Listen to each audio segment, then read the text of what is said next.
Sa linggong ito, meron pong malaking plot twist ang matagal na nating tinututukang kaso ng Lost Sabongeros. Ang isa sa 6 na akusado sa kaso, lumutang at isiniwalat lahat ng kanya di umano nalalaman. Paano mabubuhay yan? Nakabaon na yan doon sa talik. Magandang araw mga kabida. Welcome back ulit sa ating channel.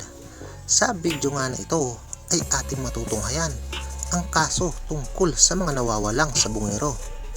Dahil nitong nakaraang linggo nga ay lumutang na ang isa sa 6 na akusadong sospek sa pagkawala ng mga sabongero. Dito nga ay inilahad ng lumutang na akusadong sospek kung paano niligpit ang mga nawawalang sabongero. Ito ay matapos magbigay ng salaysay at pahayag sa isang programa ng GMA na Kapuso Mo Jessica Soho o KMJS. Affidavit ko yan, Mr. Charlie Atong Ang, then Eric De La Rosa, Engineer Celso Salazar. Sila ang mastermind sa nawawalang mga sabongero. Sila ang utak ng lahat. Dito nga ay inilahad ng lumutang na akusadong sospek ang mga pangalan kung sino-sino ang nasa likod at mastermind ng kasong ito. Sa kabilang banda, at dahil nga nadawit ang kanyang pangalan sa inilahad ng sospek, nagbigay naman ng panayam sa isang preskon si Charlie Atong Ang upang ipagtanggol naman ang kanyang sarili at idinidiing wala siyang kinalaman sa mga nawawalang sabongero. Narito ang ilan pang mga detalye at mga pahayag.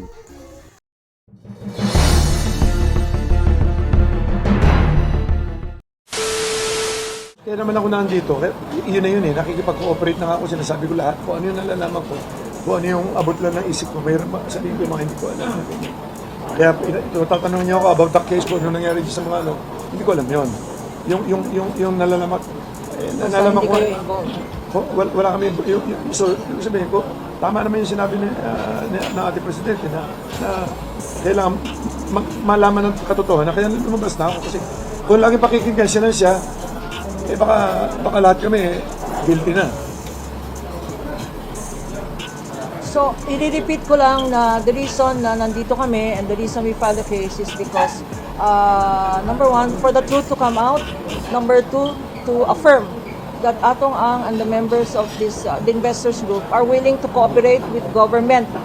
With government that includes the President, that includes the Supreme Court, and that includes the Secretary of Justice and all the personnel, to come out with the truth.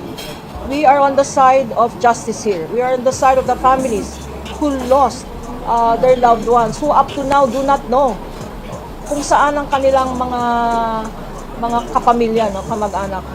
So sana sa mabibigay namin ng ebidensya sa complaint na to, because meron mga affidavits dito, sana mabasa rin ng gobyerno, and we will furnish them a copy so that sundan nila yung mga leads.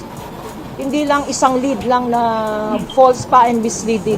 Huwag silang maniwala sa hearsay evidence na isang whistleblower na alam natin, based on personal knowledge, na siya ang nag-i-extort. Kasi ang pera-pera lang to, at sinabi niya na gusto na niyang umalis ng country, Ang pag inosente ka na tao, gusto mong harapin ang kaso para maklear ang pangalan mo. Yung mga feeling guilty lang, sila ang gustong tumakbo. Sila ang gustong mag-disappear. So, tignan natin ang mangyayari sa investigation. Pero dito sa kaso, we are very confident that there is strong evidence for the 5 cases that we have filed on behalf of Atong Ang.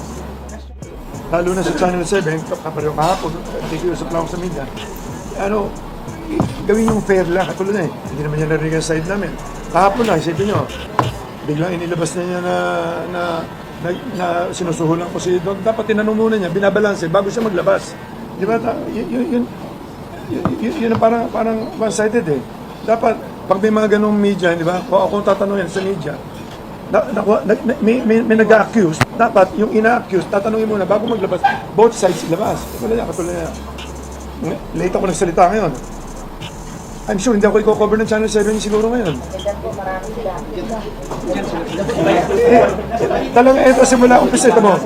Simula, hindi ko alam kung pinapondo, hindi ko alam kung gumawa pa sila ng pelikula. Ako na naman ang kontrabida, ayoko nga mag-artista eh. Simula bata ako. Lagi ako kontrabida Si eh. Jan. Ayan, kasalanan ni Jan.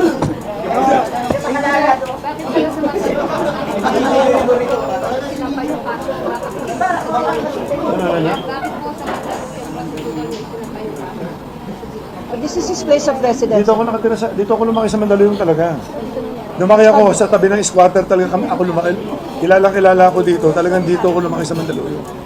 Dito wala akong record na, maski magtanong kayo rito, dito ako simula 3 years old, 4 years old yata yun.